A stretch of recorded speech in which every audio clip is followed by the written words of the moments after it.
Good morning ninth class. स्वर्ण काका स्वर्ण काका सोने का कौवा, ये चैप्टर मैंने आप इसका फर्स्ट पार्ट पढ़ाया था। इसमें मैंने बताया था कि एक जैसे एक बुढ़िया होती है, उसके एक कन्या होती है। वह क्या एक दिन एक चारपाई पर एक थाली में चावलों को रख करके धूप में सुखाने के लिए रखती है और पुत्री को आदेश देती है कि तुम इनकी पक्षियों से रक्षा करना। उसी समय कहीं से एक विचित्र कौवा आता है और उन चावलों को खाने लगता है। ऐसा देख करके जो कन्या होती है वो रोने लगती है। उस कन्या को रोते हुए देख करके जो कौवा होता है वो कहती है कि वो उसके लिए बोलती है कि तुम इन दानों को मत खाओ, ठीक है, क्योंकि मेरी माँ है वो क्या है बहुत गरीब है। सोने का जो कौवा होता है वो कहता है कि तुम शाम को आ जाना और इन चावलों का मूल्य ले लेना। पर सीता बालिका के इंद्रा पे न लिपे और ऐसे में क्या था, जो खुश हुई बालिका थी उसको नींद भी नहीं आई। जैसे सूर्य अस्त हुआ उससे पूर्व ही, जैसे सूर्य उदय होने से पहले ही वह वहाँ पहुँच गई और वृक्ष के ऊपर जाकर उसने आश्चर्य के साथ देखा। वृक्ष के ऊपर उसने आश्चर्यचकित देखा कि वहाँ एक सोने का महल बना हुआ था। वो जो कौवा था वह वहाँ रहता था। उसने जैसे कौवा उठ के आया, उसने देखा कि नीचे बालिका खड़ी है। वह उससे पूछता है कि मैं तुम्हारे लिए सोने की सीढ़ी उतारूं, चांदी की या तांबे की। वह मना कर देती कि मैं निर्धन बालिका हूँ, आप मेरे तांबे की उतार दीजिए। लेकिन जो कौवा था उसने उसके लिए सोने की सीढ़ी को उतारा। उसके बाद उसने उसके महल में बहुत सारी अनेक आश्चर्यचकित वस्तुओं को देखा, ठीक है। फिर उसने उस बालिका को खाने के लिए पूछा तो उसने कहा भी तुम सोने की थाली में खाओगी, चांदी की या तांबे की?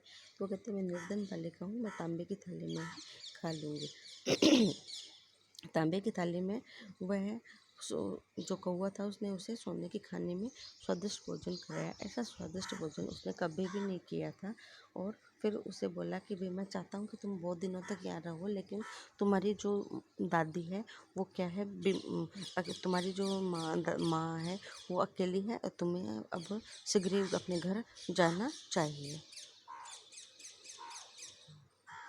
ऐसे कहकर इत्युक्ता काके कक्षां त्रस्तमञ्जुषाया निस्सार्य तां प्रत्यवन्त्य बालिके यच्छग्रहाण मंजुषामेकम।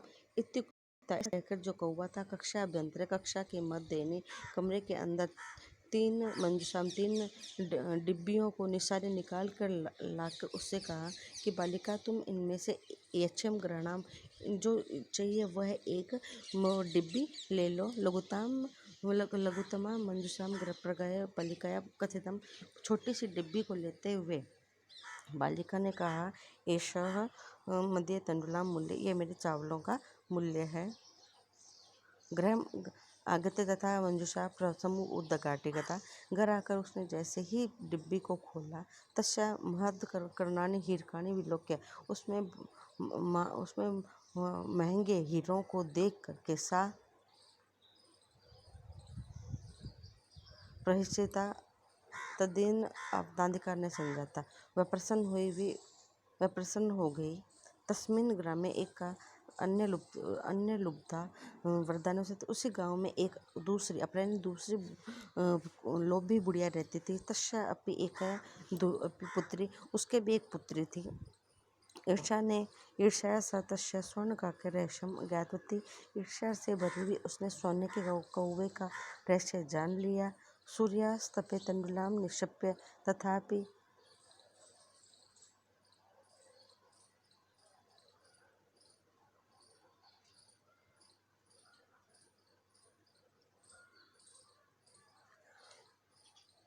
ईर्ष्या से भरी हुई उसने सोने के कौवे के रहस्य जान लिया। सूर्य तपे तंडुलाम निक्षिप्य तथापि स्वपुत्रारक्षार्थ नियुक्ता। सूर्य के तपने पर उसने चावलों को सुखा करके अपने पुत्री की रक्षा के लिए वहां लगा दिया। तथे स्वर्ण काके तण्डुलां भक्षन् तथामि अन्यत्र कार्तः। वहाँ जैसे ही सोने का कौवा चावलों को खाने के लिए तथामि उसने उसका प्रतिकार किया। प्रतस्त्र गत्वा स काकं निपश्यन्ति प्रवाचात्। उसने कौवे को भला बुरा कहते हुए, अरे नीच कौवे, अहमागता महम तण्डुलां प्रयच्छ, मुझे अपने चावलों का मूल्य दो। कौवे ने कहा, अहम त्वा कृते सोपानम, और तब मैं तुम्हारे लिए कौन सी सीढ़ी उतारूं। तत्कथम स्वर्ण में रजतम या ताम्र, सोने की तांबे की या चांदी की। गर्वित बालिका प्रथम गर्वित हुई हुई बालिका ने कहा, स्वर्णमयेन सोपानम, अहम आगच्छति, मैं सोने की सीढ़ी से आऊँगी। परम काकस्त कृते ताम्रपत्रम सोपानम प्रयच्छ, लेकिन कौवे ने उसके लिए तांबे की सीढ़ी को दिया। स्वर्ण काकस्त्रा भोजनमपि ताम्रपत्रम, और उस सोने के कौवे ने भोजन भी उसे तांबे की थाली में ही दिया। प्रतिनिवृत्ति काले जाने के समय सोने के कौवे ने कक्षा के मध्य जाकर 3 मंजूषा यानी छोटी पेटियों को लेके आया। लोभाविष्टा सा भयोत्तमा मंजूषां गृहीत, लोभ में भरी हुई उसने बड़ी डिब्बी को लिया। गृह आगत्य सा हर्षिता यावत् मंजूषा उद्घाटयति, घर आकर उसने जैसे ही खुश होते हुए उस डिब्बी को खोला, तावत् तस्यां भीषण कृष्ण सर्पो विलग्यते, तो उसमें बड़े बड़े भीषण भयंकर काले सांपों को देखा। लुब्धस्य बालिका लोभस्य फलं प्राप्तम, लोभी बालिका को लोभ का फल मिल गया।